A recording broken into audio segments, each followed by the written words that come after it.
día a día, alimentándonos de la palabra del Señor. En la voz de Monseñor Enrique Díaz, fortalezcamos nuestra fe. Seamos testigos de Jesús vivo y resucitado. Aliméntame, sáname, acompáñame.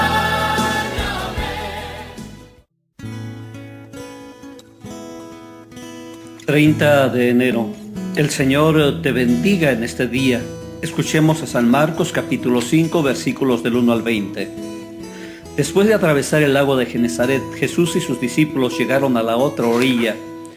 Apenas desembarcó Jesús, vino corriendo desde el cementerio un hombre poseído por un espíritu inmundo que vivía en los sepulcros. Ya ni con cadenas podían sujetarlo. A veces habían intentado sujetarlo con argollas y cadenas, pero él rompía las cadenas y destrozaba las argollas. Nadie tenía fuerzas para dominarlo. Se pasaba días y noches en los sepulcros o en el monte, gritando y golpeándose con piedras. Cuando aquel hombre vio de lejos a Jesús, se echó a correr. Vino a postrarse ante él y gritó a voz en cuello: ¿Qué quieres tú conmigo, Jesús, Hijo de Dios Altísimo? Te ruego por Dios que no me atormentes. Dijo esto porque Jesús le había mandado al espíritu inmundo que saliera de aquel hombre. Entonces le preguntó Jesús: ¿Cómo te llamas? Le respondió: Me llamo Legión, porque somos muchos. Y le rogaba con insistencia que no los expulsara de aquella comarca. Había allí una gran piara de cerdos que andaba comiendo en la falda del monte. Los espíritus le rogaban a Jesús: déjanos salir de aquí para meternos en esos cerdos. Y él se lo permitió. Los espíritus inmundos salieron del hombre y se metieron en los cerdos, y todos los cerdos, unos 2000, se precipitaron por el acantilado hacia el lago y se ahogaron. Los que cuidaban los cerdos salieron huyendo y contaron lo sucedido en el pueblo y en el campo. La gente fue a ver lo que había pasado. Se acercaron a Jesús y vieron al antes endemoniado, ahora en su sano juicio, sentado y vestido.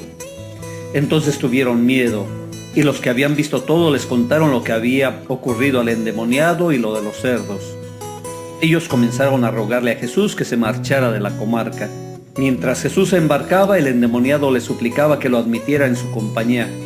Pero él no se lo permitió y le dijo: vete a tu casa a vivir con tu familia y cuéntales lo misericordioso que ha sido el Señor contigo.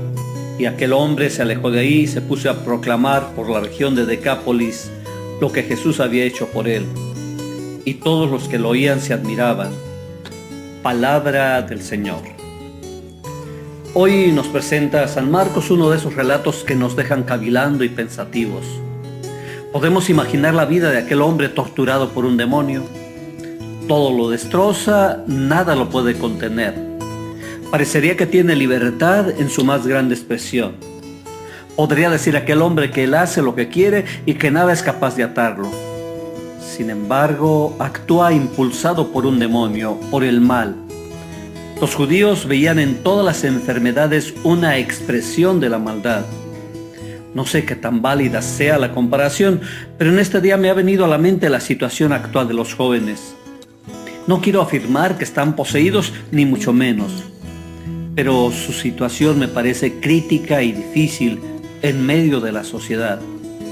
Por una parte, han alcanzado aparentes niveles de libertad que en ninguna otra época habían tenido.